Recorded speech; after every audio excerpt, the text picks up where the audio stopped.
오늘은 요 PPT를 통해 가지고 여기 계신 우리 이제 간부님들하고 뭘 좀 해보고 싶냐면 제가 생각하는 진짜 이 절박함과 여기 앉아 계신 우리 간부님들의 이 절박함이 딱 하나로 딱 합쳐지는 요거를 진짜 꼭 좀 만들어야 되겠다. 그래서 그렇게 했을 때 어떠한 힘이 발휘되는지도 우리가 한번 느껴보면 좋겠습니다. 일단 이제 많은 얘기들 들으셨죠? MBK가 지금 3월 4일자로 기습적으로 회생 절차 신청한 이후에 여러분들 어떻습니까? 한 달 좀 어땠습니까? 네, 많이 불안하셨죠? 아까 그 토론회에서 그 협력업체 직원들 그 낭독했던 그 얘기를 보면서 진짜 마음이 좀 울컥했습니다. 우리들은 그래도 뭐 노동자라고 이게 그 뭐지 근로기준법이나 기타 등등의 좀 보호를 받고 있다 보니까 공익채권이라는 이름으로 그나마 좀 보호가 되는데 협력업체들은 그저 그냥 바로 잘리는 거 말고는 답이 없더라고요. 그래서 우리는 여기 노동자들이기도 하지만 홈플러스에는 우리만 있는 게 아니고 우리 협력업체, 외주업체 그리고 입점업체까지 다 함께 살아야 된다. 요 기조로 오늘 한번 같이 얘기를 좀 해보도록 하겠습니다. 오늘 쭉 흐름은 이렇게 진행됩니다. 그 기업회생이라고 하는 게 혹시 나 개인 회생 한번 해봤다. 손 한번 들어봐 주세요. 아, 부끄러운 일인가? 뭐 잘 모르겠습니다.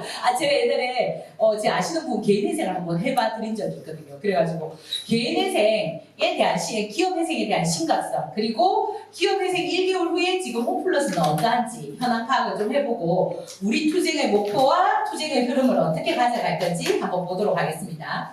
네, 3월 4일 날 0시 3분에 회생 계획이 신청이 됐습니다. 여러분들 저때 언제 가서 했지? 어떻게 할 수 있을까요? 온라인. 맞습니다. 온라인으로 아니 얘들은 잠도 안 자나 봐요. 0시 3분에 이걸 신청을 했습니다. 근데 얘들이 왜 이걸 신청했냐 이렇게 들어봤더니 2월 28일 날 신용 등급이 A3-로 떨어졌기 때문에 신청을 했다고 해요. A3에서 A3-로. 근데 2월 28일에서 3월 4일까지는 며칠입니까? 5일 정도입니다. 근데 5일 정도 만에 기업 회생을 신청했어요. 아까 제가 말씀드렸죠. 제가 제 아시는 분들 개인 회생을 하려고 하니까 변호사비가 너무 비싸서 막 책을 뒤져가면서 했는데 이걸 준비하는데도 어마무시하게 시간이 걸렸습니다. 근데 이 큰 기업이 회생 절차를 신청하는데 며칠 걸렸다? 5일. 말이 안 됩니다. 그래서 저희가 온갖 변호사나 이런 곳에 물어봤더니 보통은 아무리 작은 회사라도 15일, 큰 회사들은 한 달에서 2달 사이가 걸린다고 합니다. 그러면 결국은 이건 어떻게? 준비하고 있었다. 벌써 준비하고 있었다는 겁니다. 그래서 이것뿐만 아니고 이게 지금 공시 3분에 넣은 이유가 있습니다. 공시 3분에 넣고 그리고 법원장이 나오는 시간이 한 9시 정도입니다. 근데 이거를 갖다가 판사가 이거를 빨리 볼 수 있도록 시간을 만들어 놓고 그리고 판사가 그게 오자마자 10시부터 이제 이걸 9시부터 보고 10시에 딱 대기하고 있다가 그러면은 여기에 관련해가지고 질문한 것들 그러면 승인 절차를 내주기 위해서 담당자들 들어와라. 그러니까 바로 준비하고 있다가 10시에 탁 들어가가지고 이거를 해서 11시에 땅땅땅 두드려가지고 회생 절차가 신청이 된 겁니다. 아까 간담회에서도 얘기 들으셨을 건데 이게 얼마나 철저한가 하면요. 우리 그 입점주님들이 돈을 이제 이렇게 열심히 돈을 벌잖아요. 그러니까 이게 어디로 들어가냐면 다 홈플러스로 들어갑니다.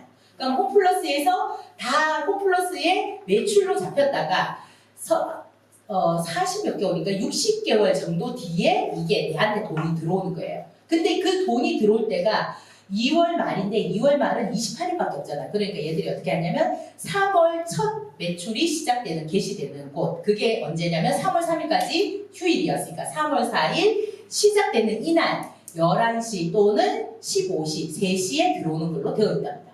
근데 언제 결정났다? 10시에서 해가지고 11시에 딱딱딱딱 두드려지니까 돈이 대금이 들어와야 되는데 들어올 수 있습니까? 없습니까? 못 들어왔어요. 그래가지고 그때 입점주님들 난리가 났어요. 이 돈이 들어와야지 또다시 내가 물건을 사서 넣고 장사를 하는데 이게 완전히 막혀버린 거예요. 자, 여기에서 우리가 느낄 수 있는 거는 MBK가 얼마나 철저하게 이걸 준비해왔냐 이 문제입니다. 그래서 얘들은 기업 회생을 시작을 했다라고 하는 거고 선임자들은 실제 별도로 따로 하지 않습니다. 보통 이제 이 횡령을 하거나 뭔가 문제가 생기면 하는데 얘들은 그런 것들이 보이지 않아가지고 어쨌든 김광희, 조주연 이렇게 관리자로 세웠습니다. 하지만 얘들이 주인이다. 얘들이 모든 것을 결정할 수 있다. 없다? 없다. 회생 절차가 들어가면 모든 것은 어떻게 한다? 법원이 결정합니다. 그래서 요즘 뭐 정부에서 한 번씩 그런 얘기 들었는지 모르시겠지만 그런 얘기를 합니다. 밑에 지역은 그 알바 쓴다고 해놓고 왜 안 쓰냐? 빨리 이거 뭐고 공개적으로 요청해라. 이렇게 하니까 법원에서 아직 이게 승인이 안 떨어져서 할 수가 없습니다. 이런 얘기들을 계속 하고 있습니다. 자, 근데 기업회생이라는 게 우리가 개인회생도 안 해봤는데 기업회생을 어떻게 알겠습니까? 그래가지고 다른 회사의 기업회생이 어떻게 진척됐는가를 한번 보도록 하겠습니다. 쌍용자동차 아시죠? 옛날에 유명한 쌍용자동차가 기업회생에 들어갔습니다. 그래서 이 기업회생을 통해 가지고 쌍용자동차가 내놓은 것은 바로 무급 휴업을 2년 했습니다. 좋네. 휴업하면 좋은데 좋은 거는 뭐다? 휴업을 하게 되면 70%를 월급을 받으면서 내가 쉬면 좋은데 어떻다? 무급으로 했다. 네. 그리고 나중에 다시 재개하고 나서는 임금을 삭감하고요. 그리고 복리후생 중단을 2년을 연장을 했습니다. 복리후생 중단해가지고 계속 있었을 거잖아요. 회생 기간에. 근데 앞으로 2년도 더 못 준다. 자, 복리후생은 뭡니까? 우리로 보면 병가, 단협에 있는 우리가 투쟁으로 따냈던 모든 것들이 바로 복리후생입니다. 중단되었습니다. 자, 노동조합에 무쟁의를 확약해가지고 12년째 무쟁의였음에도 불구하고 앞으로도 계속 무쟁의를 해야 된다. 이거를 사인을 한 거고요. 그리고 단체 협약도 2년 주기로 하는 것을 안 된다. 회사가 지금 망해가지고 이제 살려고 하는데 너가 그렇게 해가 되겠냐 해가지고 3년으로 변경을 시켰고요. 그리고 유휴자산이라는 게 뭐냐면 우리로 보면 땅덩어리가 있는데 이게 별로 잘 쓰지 않는 그런 자산들이 있는데 이것조차도 매각해서 돈 갚는 데 쓰고 회생에 썼다는 겁니다. 그리고 SKS 조선이라고 해가지고 배 만드는 곳이 있는데 여기는 인력 감축을 40% 했습니다.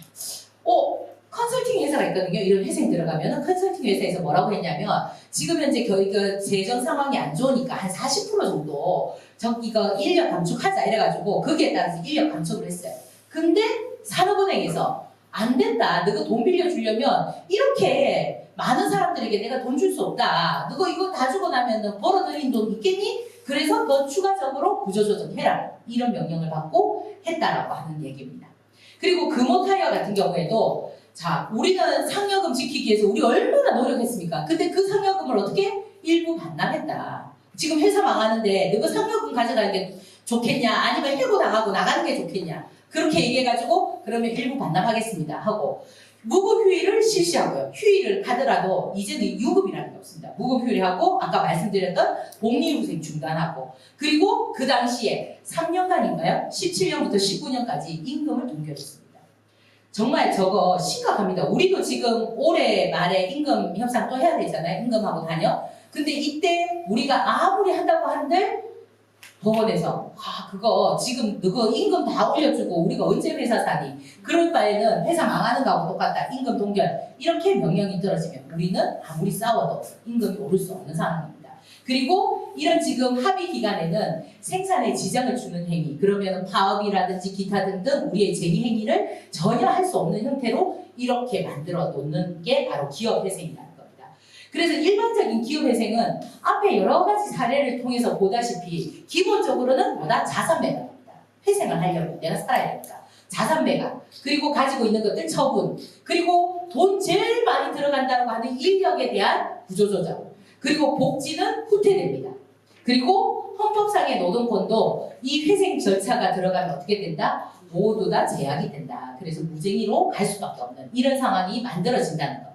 이 되는 수준인데 이거 외에도 납득하지 못하는 여러 가지 회생 절차들이 더 많이 있습니다. 그래서 우리가 만약에 힘이 없다면은 이거보다 더 많은 것들이 뺏기게 된다. 이렇게 우리가 생각할 수 있습니다. 자, 영상 하나 보겠습니다. 여튼 뭐 진실은 당사자들만 알겠지만 그렇겠죠. 다만 PF께서는 이런 해석도 있기는 합니다. 요거는 제가 뭐 참고차 말씀을 드리는 건데 이 사모펀드의 블라인드 펀드라고 하는 것도 계속 운영을 할 수는 없거든요. 보통 그 펀드레이징을 다 하고 5년간 투자를 하고 나머지 5년 동안 운영 관리를 하다가 보통 한 10년 안에 10년 왔다 갔다 하는 시기에 청산을 합니다. 청산을 한다는 말은 투자한 사람들한테 돈 그렇죠. 돌려준다는 거기 뜻이에요? 뭐 그렇죠. 예를 들면 똑같은 거예요. 재건축 사업과 예. 거기에 조합원들이 있을 거 아니겠습니까? 사업이 다 끝나게 되면 청산 절차를 거쳐야만 이게 수익금이 다 배분이 되는 것처럼 펀드의 수익금도 쌓이고 이것저것 다 쌓여 있는데 이걸 청산을 해야만 그 출자자들에게 돌려주고 본인들도 성과보수를 받아가고 이런 거기 때문에 청산을 하는 절차가 꼭 필요한데 그 홈플러스를 투자한 3호 블라인드 펀드가 2013년에 만들어진 펀드예요. 예. 지금 12년째, 13년째 접어들고 있거든요. 얼추 10년 돼간다. 10년이 넘었죠. 10년 그래서 넘었다. 보통 이런 경우에는 청산 시기가 막 다가왔다라고 하기 때문에 청산을 하려면 무슨 어떻게 돼야 되냐면 포트폴리오 기업들을 팔거나 혹은 상각 처리를 해야 돼요. 얘는 아예 없는 거다. 예. 청산. 이 펀드를 청산을 하려면 그 안에 투자한 기업들이 있을 거 아니겠습니까? 있죠. 그러면 얘가 돈으로 들어와 있거나 캐시로 하거나 캐시로 들어와 있거나 아니면 갖다 회계적으로 버리거나, 갖다 그렇죠. 버리거나. 회계적으로 상각 처리를 해야 되거나. 예. 근데 상각 처리를 하려면 어. 팔 수는 없으니까 상각 처리를 하려면 기업 회생회를 가야 된다는 거예요. 이야. 진짜로 늘 그래요? 즉 그런 식으로 하는 경우도 실제로 사모펀드가 있습니까? 네. 투자한 여러 기업들이 있을 때 팔면 이 베스트겠지. 기업들을 팔면. 다 팔아서 엑시트하는 건 아닐 거고 어. 꽤 많은 경우에는 아주 헐값으로 팔면 모르겠을 때 못 파는 경우가 꽤 있을 텐데 못 팔면 펀드를 청산을 하지 못합니다. 그래서 예를 들면 MBK 1호 펀드 같은 경우에 그 딜라이브도 뭐 투자한 펀드라고 말씀을 드렸잖아요. 예. 15년 걸렸어요. 펀드를 청산하는데 네. 원래 팔- 만기는 팔- 됐는데 팔거나 없애거나 하여튼 해야 청산이 된다. 맞습니다. 야. 팔면 제일 좋지만 못 팔면 결국은 회사를 없애야 되는 거라는 거죠. 상각 처리를 해야 되니까. 근데 없애는 방법 중에 법정 관리도 없애는 방법이에요. 어. 그렇죠. 왜냐하면 어. 기업 회생 가는 순간 얘는 다 상각 처리를 할 수가 있잖아요. 회계적으로. 이야. 그런데 그냥 아유 못 받을 것 같아요. 그냥 포기하세요. 이쯤에서 그냥 0이라고 넘기자. 칩시다는 안 된다는 거군요. 그게 그런 식으로는. 그렇죠. 그래서 사실 우리나라에선 이런 사례가 처음인 걸로 알고 있는데 예. 일단 해외에서는 사실 생각보다 뭐 그렇게 뭐 뭐랄까 자주 있는 일입니까? 아예 그냥 드문 일은 아니더라고요. 예를 들면 조금 비슷한 사례를 제가 찾아와 봤는데 토이저러스라는 회사 아시잖아요. 네. 장난감 파는. 만든 네. 장난감 파는 회사. 원래 2005년에 KKR이라고 하는 굉장히 큰 세계적으로 큰 사모펀드가 한 66억 달러쯤에 샀습니다. 예.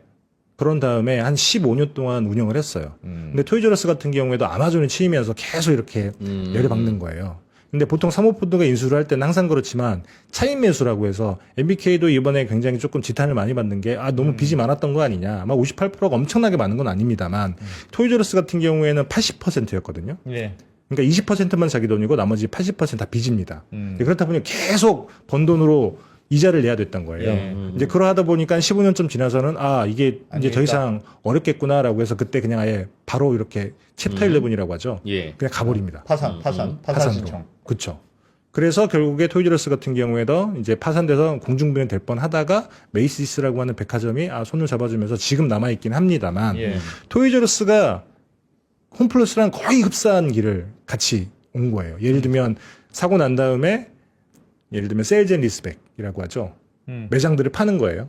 예. 그리고 하고 임대료를 내는 임대료 거죠. 들어가는 거. 그렇죠. 이 리스 부채 같은 걸로 다 쌓여 있는 거고 예. 그러다가 나중에 결국에 안 되면 이제 한꺼번에 파산시키면서 정리를 하는 거죠. 왜냐하면 부동산은 많이 있으니까. 그러면 그 정리할 때 내가 부동산이 많이 가지고 있으면 부동산 팔거나 뭐 어떻게 뭐 경매에서 뭐 어떻게 될 거 아닙니까? 네.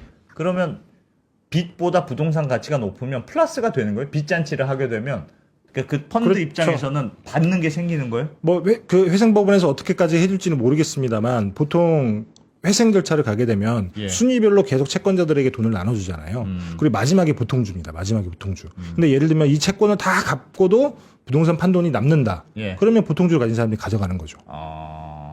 자, 회생 절차 신청하고 나서 1개월 딱 됐는데 모든 사람들이 불안하잖아요. 우리도 불안하잖아요. 근데 업체에서 대금을 받아야 되는 곳들은 더 불안합니다. 그러다 보니까 모두 다 손털기 하는데 지금 서울 우유 뭐 들어오니 안 들어오니 그래가지고 안 들어온다라고 얘기하고 MBK 홈플러스에서 그럽니다. 와 저거만 살라고 우리한테 이거 물건 안 되고 그러면서 낙농업 다 망하게 한다. 뭐 이딴 소리나 해서 하면서 지금 얘기를 하고 있습니다. 그래서 지금 현재 여러분들 333 코드 있잖아요.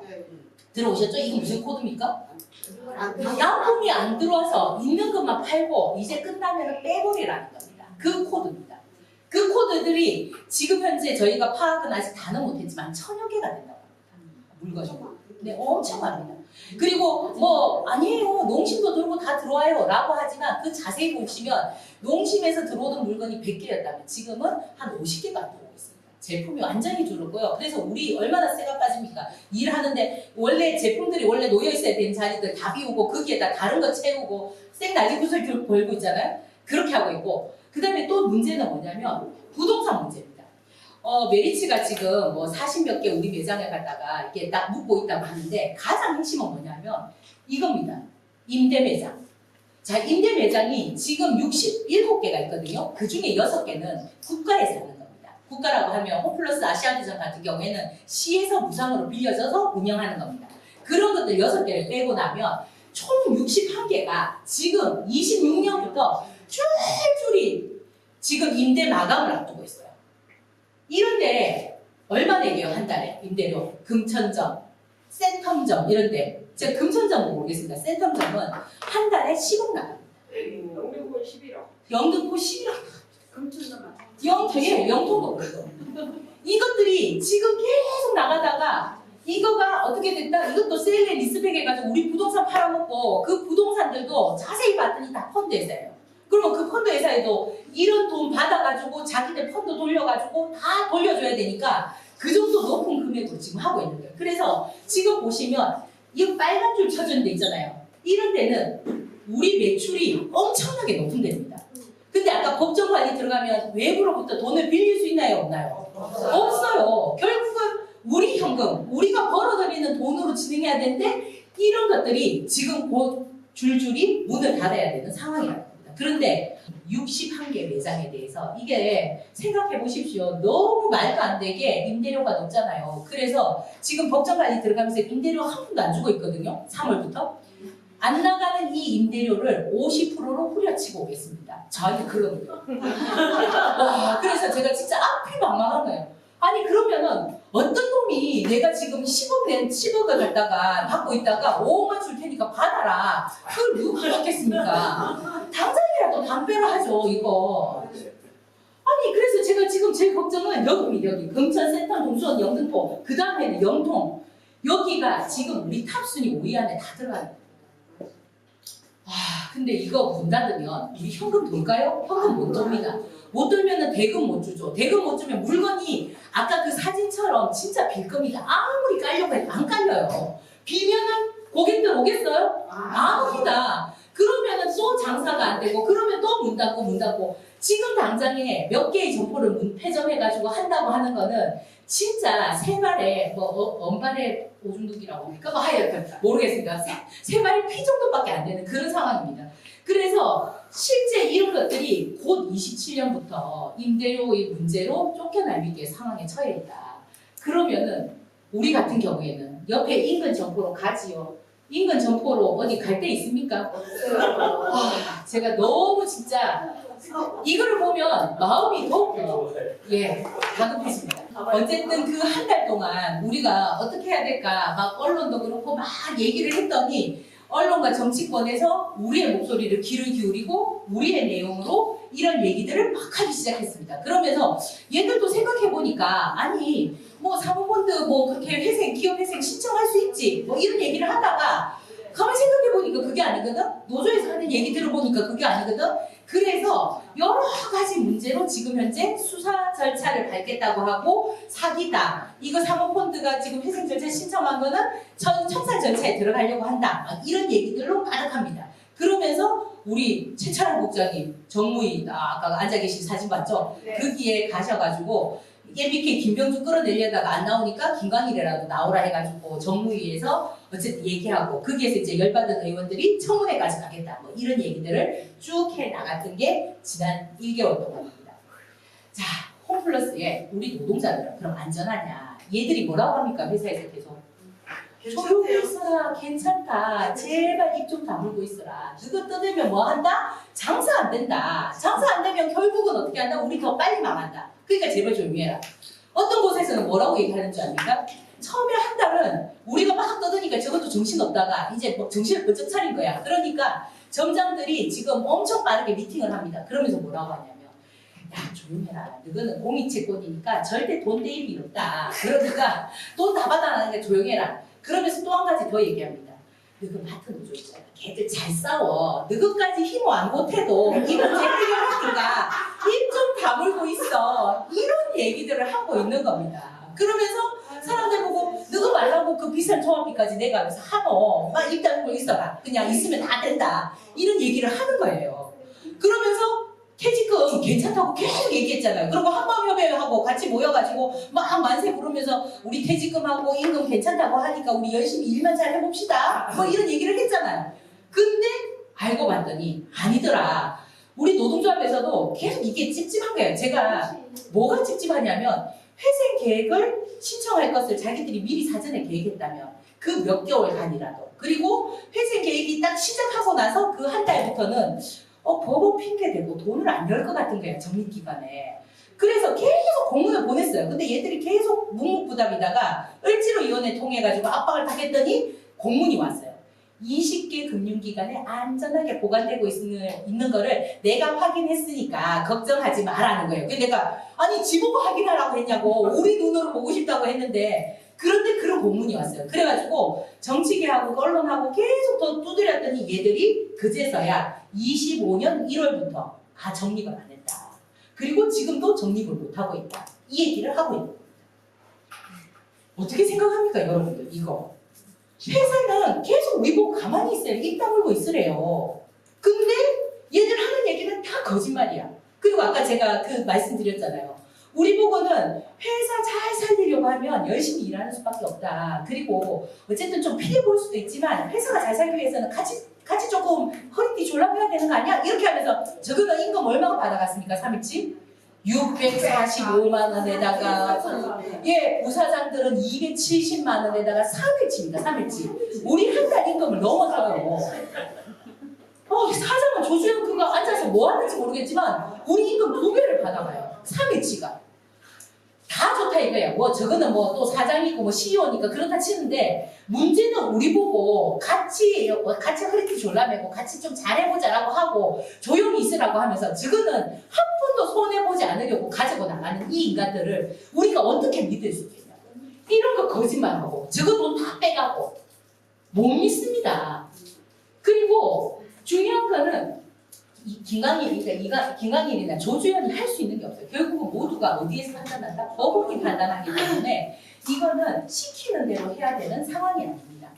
제가 경남이잖아요. 우리 막 3월 한 달 막 시끄럽다고 막 떠들고 막 이제 이런 얘기가 있을 때 경남이 너무 조용한 거예요. 그래서 경남을 갔어요. 안 되겠다.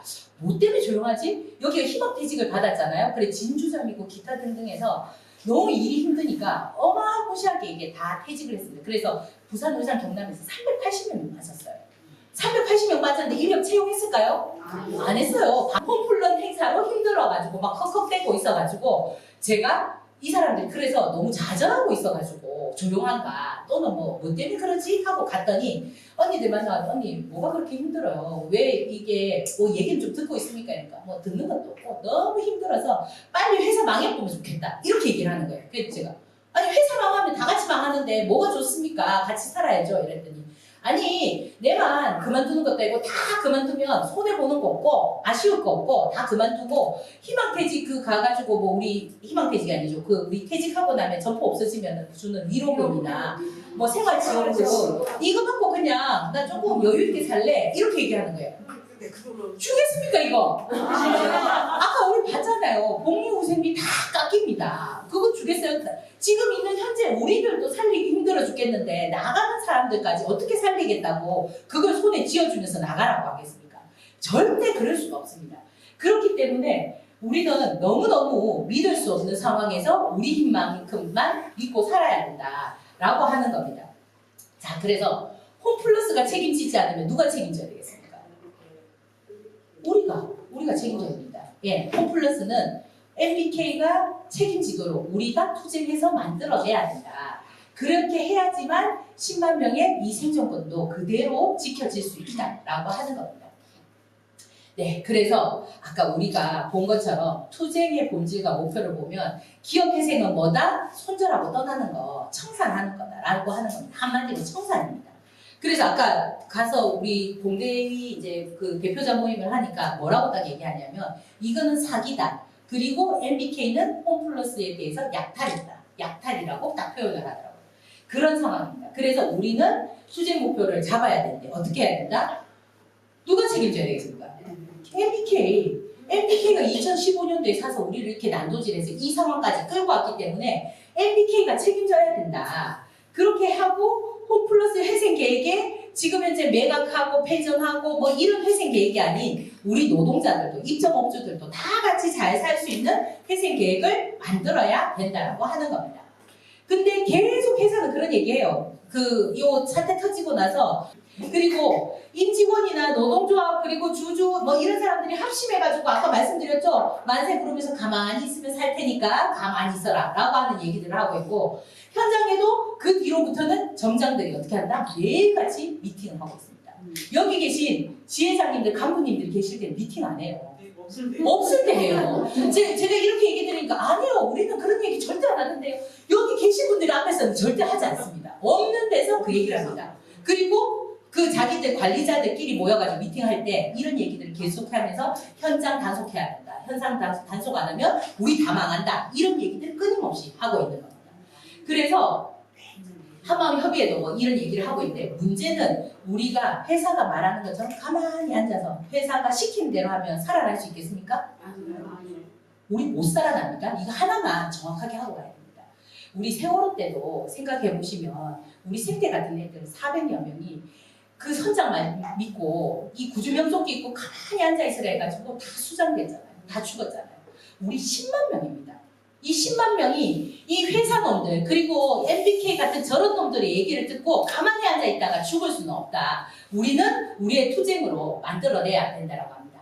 근데 문제는 이게 시기가 긴 게 아니에요. 아까 제가 뭐라고 말씀드렸다? 6월 12일 회생 계획이 만들어지는 그때 회생 계획이 어떻게 만들어지느냐에 따라서 이제 그거는 홈플러스의 헌법이 될 거기 때문입니다. 그래서 우리는 반드시 이 골든타임을 6월 12일로 정하고 그때까지 투쟁을 완전히 일으켜야 되는데 문제는 6월 12일이라고 해서 6월 12일에 딱 맞춰져 있는 게 아닙니다. MBK는 얘들 안 말하잖아요. 아까 뭐 말씀드린 것처럼 회생 계획이 벌써 만들어져 있습니다. 몇 개 점포 없애고 몇 개 점포 어떻게 하고 다 있는데 이거를 만들어 놓은 것들을 6월 10일 이전에 언제든지 낼 수 있다는 거죠. 그러면은 우리가 한가하게 6월 12일이니까 4월달 한 달 놀고 꽃놀이 좀 갔다 오고 5월달부터 투쟁하면 된다? 절대 그렇지 않습니다. 지금부터 미친 듯이 해야 됩니다. 아니 제가 얘기 드리면 아까 꽃 보니까 꽃놀이 가고 싶어요. 예, 이때 반드시 우리는 4월, 5월 투쟁을 만들어 가야 된다고 합니다. 자, 우리의 투쟁은 어떻게 만들어 가야 될까요? 여기에서 한마디만 더 드리겠습니다. 우리 투쟁 어떻게 만들어 가야 될까요?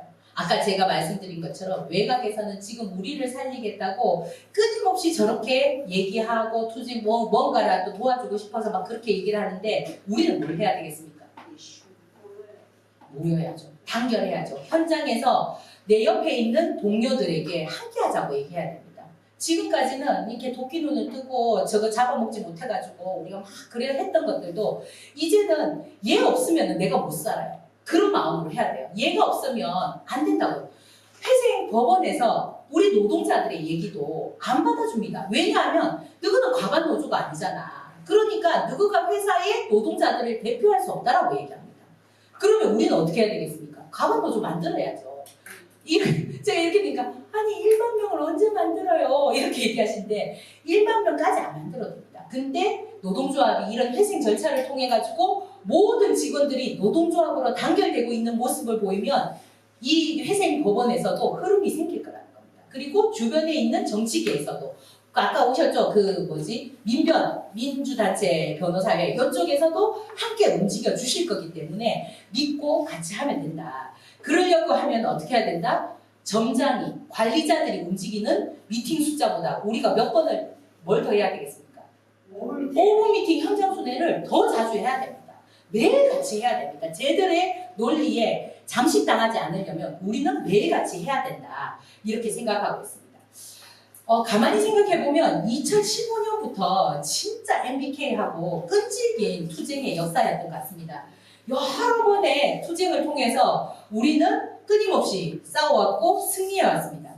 제가 이제 우리 그때는 어떻게 싸워서 이겼을까요? 그때는 뭔 방법이 있었을까요? 이렇게 여쭤보니까 뭔 방법이 있어? 싸워가지고 이길 때까지 싸우는 거지. 이게 우리 방법이더라고요. 그래서 그 당시도 어쨌든 수많은 투쟁과 싸움을 통해서 싸워왔고 이겨왔습니다. 자, 아까 말씀드린 것처럼 회생 직후에 지금 수많은 사람들이 우리랑 함께 해주기 위해서 했고 그래가지고 MBK 김병준은 이게 뭡니까? 기다리다가 이게 뭐라도 도망가려고 막 준비하고 있고 언론 압박에 막 여러 가지 힘이 드니까 어떻게 했다? 사제 출연이라고 하는 거 전혀 생각하지도 못했던 사제 출연을 하겠다고 이렇게 말까지 한 겁니다. 그래서 보통은 사제 출연은 경영진들이 합니다. CEO들이 자기 회사를 가지고 있는 사람들이 회사를 이렇게 망해먹으니까 이게 내 거니까 그래도 좀 살려보려고 내 현금, 내 가지고 있는 자산 좀 끄집어내가지고 하는데 MBK 김병준은 우리 경영진이다 아니다?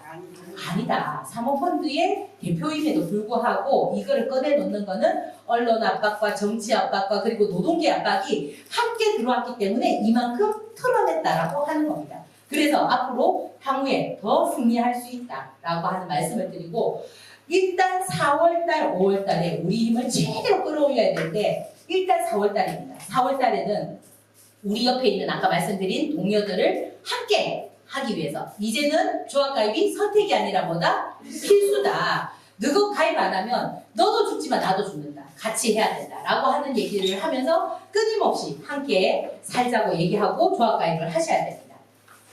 그리고 오늘 공대위 구성했죠. 그리고 4월 14일 날 확대 간부 결의 대회를 MBK 앞에서 진행을 할 겁니다.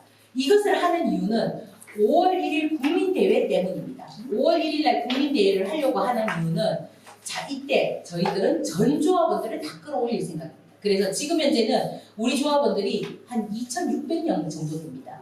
그리고 마트 노조로 다 하면은 더 많겠죠. 여기에서부터 3,000명 조직을 위한 여러 가지 투쟁 계획도 세우고 MBK를 계속 압박해 들어가는 걸로 하고 예, 저거는 안 보였으면 좋겠는데 예, 아, 또 사과를 하라 해가지고 네, 아, 조금 마음이 저도 좀 그렇습니다. 그래서 하려고 하면 해야죠. 제가 생각할 때는 뭐 반드시 해야 되는 입장이면은 하겠다라는 생각이 들고 이것들을 통해서 5월 1일 현장을 뜨겁게 만들어서 3,000명을 모아냈으면 좋겠습니다. 네, 저는 한 가지 생각밖에 없습니다. 여러분 홈플러스가 없어지면 MBK가 이 땅에 있어서 되겠습니까? 안 되겠습니까? 안 됩니다. 절대 한국 땅에서 사모펀드로서 지가 이름을 거명하면서 여기에서 돈 벌어먹는 행사 해서는 안 됩니다. 저는 하나밖에 없습니다. 우리 홈플러스 정말 30년간 여기 계신 간부님들, 우리 조합원들, 우리 직원들이 피땀으로 만들어낸 사실 홈플러스잖아요. 이거 지켜야 되지 않겠습니까? 국민들이 사랑하고 우리 여기 있는 정다운 국장님이 뭐라고 하냐면 나는 홈플러스에서 길을 5번을 잃어봤어요. 그래서 그 고객센터에서 정다운 엄마 여기 와서 찾아가세요. 뭐 이런 얘기를 할 정도로 우리 국민들이 여기를 생활문화공간으로 함께하고 있습니다. 근데 이런 홈플러스가 사라진다고 하는 것은 정말 생각하기도 싫은 끔찍한 일이라고 생각하고요. 우리가 지켜야 됩니다. 다른 사람도 아니고 여기 있는 우리 홈플러스 노동조합에서 이거 반드시 지켜내야 된다고 생각하고 저는 그 길을 가는데 삭발도 할 수 있고 여러 가지 할 수 있습니다. LBK가 반드시 홈플러스 책임지게끔 하고 그리고 만약에 그렇지 못하면 같이 끌어안고 죽더라도 그런 방법으로라도 우리 홈플러스를 반드시 살려볼 테니까 여기 계신 우리 간부님들이 현장으로 들어가서 함께 마음 뜨겁게 우리 조합원들과 우리 직원들에게 호소해 주십시오. 함께 불러일으켜 주십시오. 예, 투쟁을 포기하는 순간부터 먹잇감입니다. 우리는 먹잇감이 아닌 MBK로부터 홈플러스를 지켜내는 투쟁을 힘차게 했으면 좋겠습니다. 감사합니다.